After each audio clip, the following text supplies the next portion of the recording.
নমস্কার। আজ আমরা জানব প্লাস্টিক দূষণ সম্পর্কে। একসময়ের উল্লেখযোগ্য আবিষ্কার হিসেবে প্লাস্টিক এখন পরিবেশ দূষণের দুঃস্বপ্ন রূপ হয়ে দাঁড়িয়েছে। এই দূষণ প্রক্রিয়া যে কিভাবে কাজ করে এটি ভালোভাবে বুঝতে কিছু তথ্যের মাধ্যমে এর দূষণ প্রক্রিয়া তুলে ধরার চেষ্টা করব। আসুন তাহলে দেখে নেওয়া যাক এমনই কিছু তথ্য। প্লাস্টিক দূষণের ফলে মাটি, পানি, বায়ু এবং মানুষের ওপরও এর প্রভাব পড়ছে। প্লাস্টিক বর্জ্যের ফলে মাটি দূষিত হয় এবং এতে থাকা ক্ষতিকারক রাসায়নিক পদার্থের কারণে জীবজগতের ও উদ্ভিদকুলের উভয়ের ক্ষতিগ্রস্ত হয়।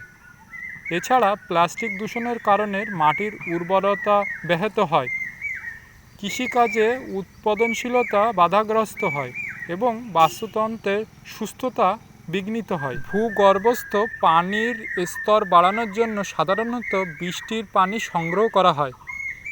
যাই হোক, প্লাস্টিক বর্জ্য ডাম্পিং এবং বৃষ্টির জল সংগ্রহে হস্তক্ষেপ করে এবং বিপজ্জনক রাসায়নিক তৈরি করে। এই রাসায়নিকগুলি ভূগর্ভস্থ জলের গুণমানকে প্রভাবিত করে, যার ফলে জল দূষণ সৃষ্টি হয়। প্লাস্টিক বর্জ্য থেকে পানিতে নির্গত বিষাক্ত পদার্থ সামুদ্রিক জীবের ক্ষতি করে। প্লাস্টিক বর্জ্য থেকে নির্গত টক্সিন ক্যান্সার রোগের অন্যতম প্রধান কারণ।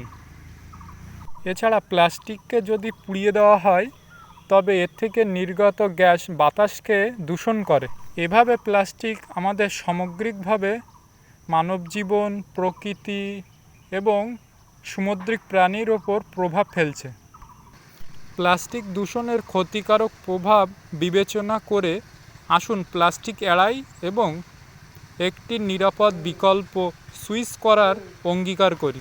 কেনাকাটার সময় পুনরায় ব্যবহারযোগ্য ব্যাগ ব্যবহার করি।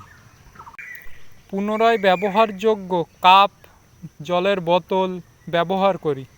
যখনই সম্ভব রিসাইকেল করার চেষ্টা করি। প্লাস্টিক দূষণ একটি গুরুতর উদ্বেগের বিষয় এবং সঠিক পদক্ষেপ না নিলে সময়ের সাথে সাথে পরিস্থিতির অবনতি হবে।